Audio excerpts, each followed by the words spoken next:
Starfox, I want you to take out the enemy bio. And here we are, progressing to my least favourite level in the entire game, the Aquas Ocean. Good luck. It's funny that the good luck sound, the voice was actually clearer on the Super Nintendo version compared to the N64. So this is the intro for the Aquas level, and we meet the Blue Marine Submarine. Now for whatever reason, this sequence to capture an underwater feel, and this whole level is actually at 20 frames a second instead of 30 frames a second. That's how they got this underwater feel, by lowering the frame rate. Personally, not the way I would have chose to do it, but that's what Nintendo did.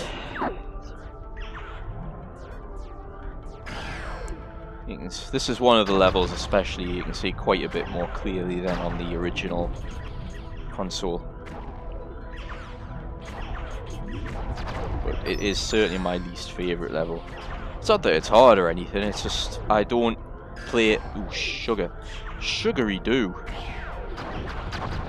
Yes, it's just that I don't play a Starfox game to be piloting a submarine.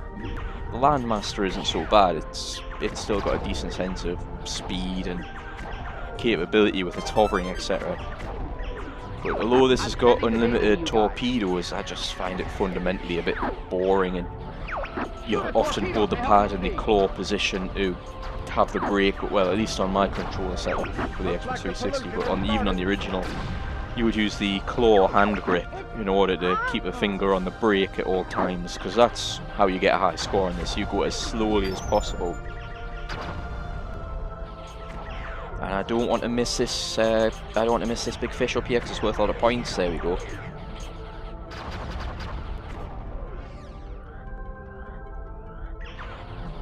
But it does feature real-time lighting in the form of using a torpedo to see your way. Wow!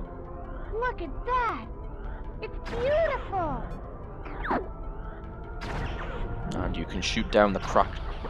you can shoot at the cracked columns to get a few bonus points as well. These tricky little enemies down here, I cannot remember the name. Like horseshoe crabs. That wasn't the one I had in mind, but it's good enough. This thing will never hold together. Oh, so much confidence in Slippy Falco, but to be honest, we're probably thinking the same thing when it comes to anything to do with Slippy.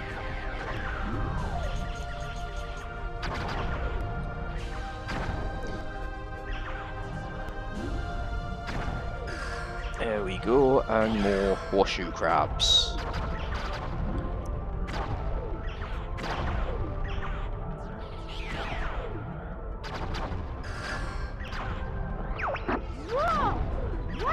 Major opportunities for not barrel rolling.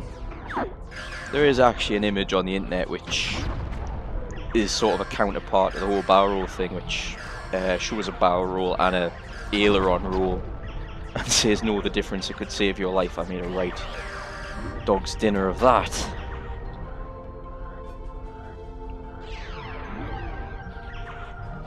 I mean, for those that don't know, obviously playing the Ace Combat and stuff, I'm somewhat more familiar with aerobatic maneuvers.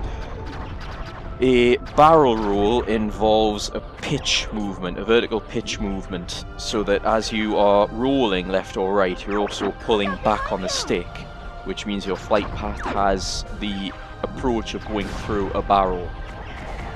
Whereas an aileron roll is without any altitude change, it's just straight on the same axis you roll. Whereas with a barrel roll, you pitch up, you roll over, so you're going higher and then you're going lower through the second half of it. And ultimately you're supposed to come out at the same altitude you started.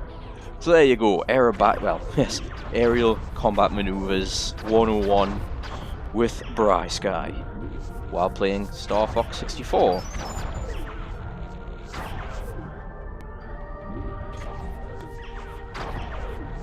Bloody starfish. What kind of starfish are actually highly explosive?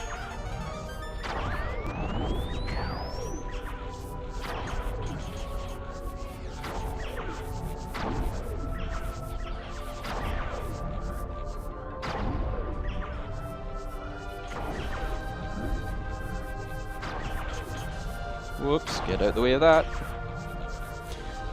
Yeah, this is also a trick. It's the same trick as you use on Macbeth.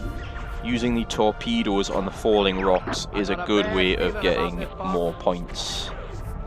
Especially right here, bunch fall at once. Wait for them to fall, and then start firing your torpedoes. And if you're lucky, you'll get a few bonus hits. Yeah, there's a couple in there.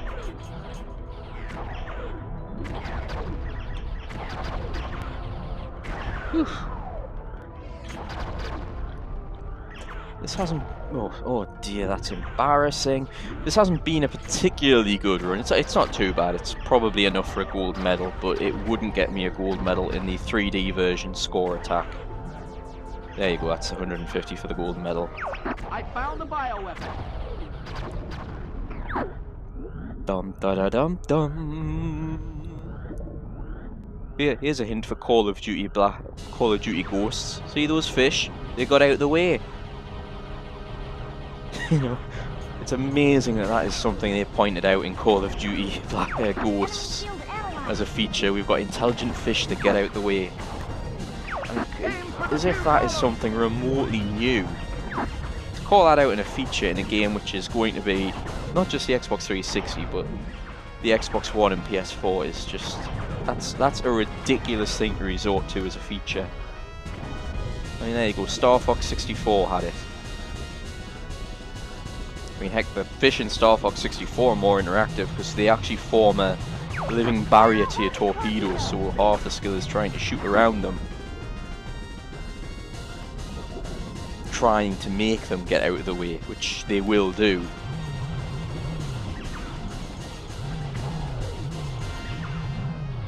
So as you can see, the way you beat this boss is to take out those two columns, and you shoot his face a bit, reveal the eye, and bang. The anemone type things on the top, which spew out those enemies, are all worth 4 points each, 1 plus 3. And that is quite an important way to get some extra points, especially if you're struggling to get the gold medal. I mean, it's an extra 9 points, so this boss... Is it 9 points? No, it's more than 9 points, isn't it? It's 12 points, basically.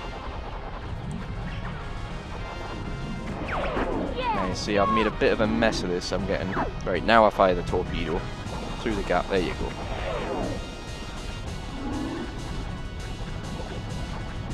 Right, fire the torpedo now, and there we go. Yippee! You did it! And that is one very dead shellfish.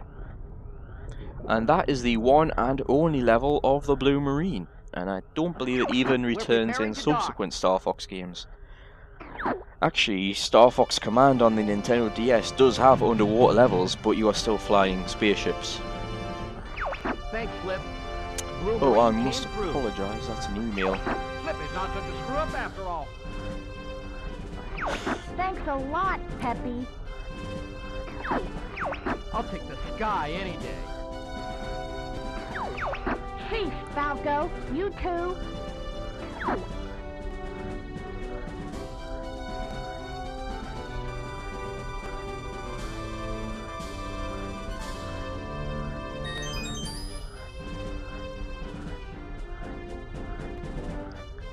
Onwards we go.